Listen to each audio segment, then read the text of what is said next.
Oke, halo teman-teman. Di video kali ini kita akan bahas cara menggunakan calculation sheet analisis kolom beton bertulang untuk SRPMK. Jadi, kolom yang bisa kalian isi di calculation sheet ini adalah kolom general atau untuk mengisi identitas dari project, company, engineer hingga tanggal pembuatan, kemudian tag number kolom, kemudian properties dari kolomnya sendiri, hingga beban, momen, aksial, dan juga geser yang bisa diambil dari software atau hasil analisis software. Oke, kita mulai. Jadi pertama, beban-beban ini diambil dari software ya. Kalau aku sendiri pakai ETABS, ini diambil gaya dalamnya untuk kolom ukuran 700-800. Misal kita perkecil jadi 600 deh.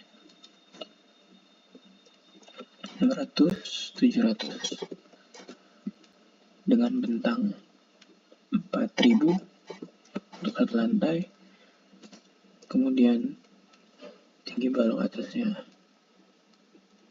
400 dan tinggi balok bawahnya 500, kuat tekan beton 30, kemudian tegangan leleh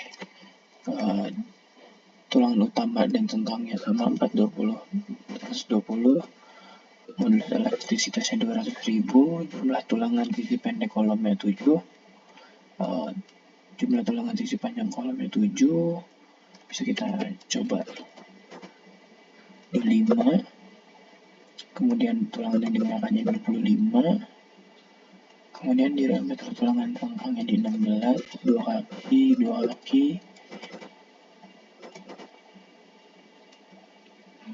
Oke, jadi itu di sini bisa langsung kelihatan yang digunakan itu 16 tulangan pada kolom ini dengan bentuknya yang persegi panjang. Kemudian kita bisa cek hasilnya. Untuk diagram interaksi uniaksial arah X, yaitu di bagian kolom atau di sisi kolom yang 600 mm sudah memenuhi, dan untuk uniaksial arah Y di sisi 700 mm sudah memenuhi juga karena nilai beban-bebannya sudah di dalam diagram interaksi. Kemudian setelah itu kita periksa di diagram interaksi kolom beton bertulang biaksial atau dua arah. Nah, ini sama penggunaannya seperti software SPCOL atau juga langsung keluar dari output ETABS-nya, hampir sama cara pemeriksaannya, hanya mungkin ada sedikit perbedaan ketelitian untuk nilai-nilai diagram interaksi kolomnya, tapi secara keseluruhan perbedaannya tidak sampai 5%.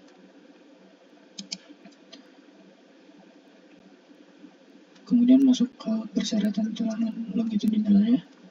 Untuk syarat geometri, syarat sisi pendeknya harus memenuhi di atas 300 mm, kemudian syarat rasio dimensi penampangnya harus di atas 0,4 untuk B per H, dan juga rasio tulangan harus di antara 1 hingga 6%. Kemudian pemeriksaan strong column with beam. Nah, momen probable kolom sumbu X dan sumbu Y ini sudah diiterasi secara otomatis oleh Excel-nya. Yang biasanya kita di SPCOL harus kita masukkan manual, kemudian dikali 2, tapi ini sudah otomatis didapat angkanya segini. Dan untuk momen nominal tumpuan baloknya juga untuk arah X dan arah Y ini diambil dari video sebelumnya yang menjelaskan tentang calculation sheet dari balok beton bertulang SRPMK. Nah, dilihat bahwa pemeriksaan SCWB momen X kolomnya masih belum memenuhi. Artinya walaupun pemeriksaan secara aksial dan lenturnya sudah memenuhi, sudah oke gitu ya, rasionya sudah dalam semua, dalam rentang, tapi ternyata pemeriksaan SCWB-nya tidak terpenuhi. Artinya kita harus memperbesar entah itu dimensi kolomnya atau menambah tulangan. Ini tinggal diiterasi saja ya. Kita coba di 7 dan 7 juga. Ini kita bisa pakai 8, 26D25 ya. Rasio tulangannya masih 3%. Dan masih belum memenuhi, dan nampaknya ini jauh, dan sepertinya kita harus kembali ke dimensi awal, yaitu 700, 800. Memang gaya dalamnya diperuntukkan untuk dimensi sebesar ini. Kemudian tulangannya sendiri kita bisa coba pakai 29,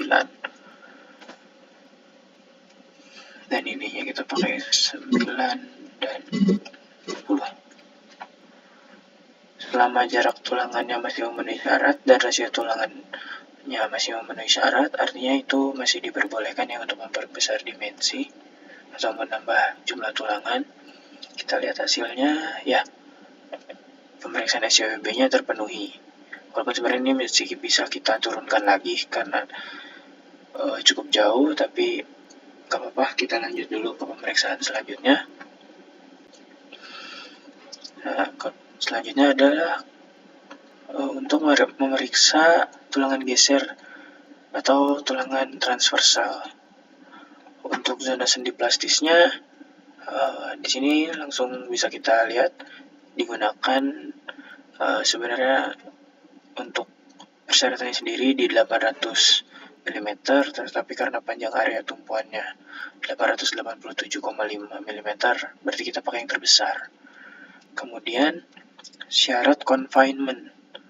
Untuk syarat confinement sumbu X sudah terpenuhi, tetapi ternyata untuk sumbu Y tidak terpenuhi karena yang kita provide hanya 3,926, sedangkan yang dibutuhkan yaitu 4,629. Berarti kita harus perbanyak kakinya atau perbesar tulangannya, tapi kita coba dulu perbesar kakinya, perbanyak kakinya. Arah Y tumpuan kita coba di 3. Apakah memenuhi? Ya, syarat confinement-nya sudah memenuhi sekarang. Kita bisa lihat bahwa kebutuhannya itu 4,6, tapi yang kita pasang itu 6,032, jadi sudah memenuhi. Kemudian untuk pemeriksaan gaya geser pada kolomnya, nah ini masih belum memprovide kebutuhan tulangannya.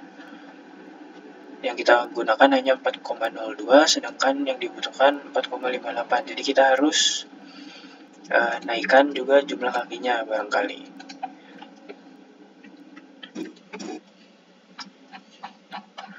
Apakah dia berubah? Ya, cek spasinya sudah berhasil. Yang pertama, kemudian tulangan yang kita pakainya sudah memenuhi, kapasitas gesernya sudah memenuhi, kemudian juga untuk yang sumbu kuatnya juga sudah memenuhi. Sekarang kita ke tulangan geser lapangan. Nah, dari sini kita bisa baca bahwa tulangan geser minimum untuk arah X dan juga tulangan geser minimum untuk arah Y. Artinya hanya diperlukan tulangan geser minimum. Jadi kita sesuaikan dengan spasi maksimum yang diperbolehkan, yaitu 150 mm. Jadi kita pasang 2P 16-150 untuk kedua arah, dan ternyata hasilnya juga memenuhi, kapasitas geser yang memenuhi. Dan inilah resume dari dimensi kolom yang kita periksa, yaitu menggunakan kolom dimensi 700-800 dengan tulangan longitudinal 34D29 dengan tulangan transversalnya juga. Untuk area tumpuan 3P 1600 dan untuk area Y-nya 3P 1600 dan begitu juga pembacaan yang sama pada tulangan lapangan. Nah, di bawahnya adalah deskripsi untuk memperjelas bahwa jumlah tulangan arah X itu 9, berarti di atas itu 9, kemudian di sebelah kiri 10 tulangan, di sebelah kanan 10 tulangan, dan di sebelah bawah 9 tulangan. Seperti itu cara pembacaannya. Dan di sebelah kanan bisa kita lihat penggunaan dari confinement di tumpuan dan tulangan geser di lapangan, beserta jaraknya dan areanya untuk masing-masing tumpuan dan lapangan. Nah, begitu teman-teman cara menggunakan calculation sheet dari analisa kolom beton bertulang geser PMK. Jadi kalau kalian udah pakai ini, sebenarnya nggak perlu buka software-software lagi gitu ya untuk memeriksa aksil dan lentur. Karena hasilnya juga sudah cukup mirip, kecuali untuk kebutuhan verifikasi. Seperti itu teman-teman. Untuk linknya ada di deskripsi dan di bio. Terima kasih.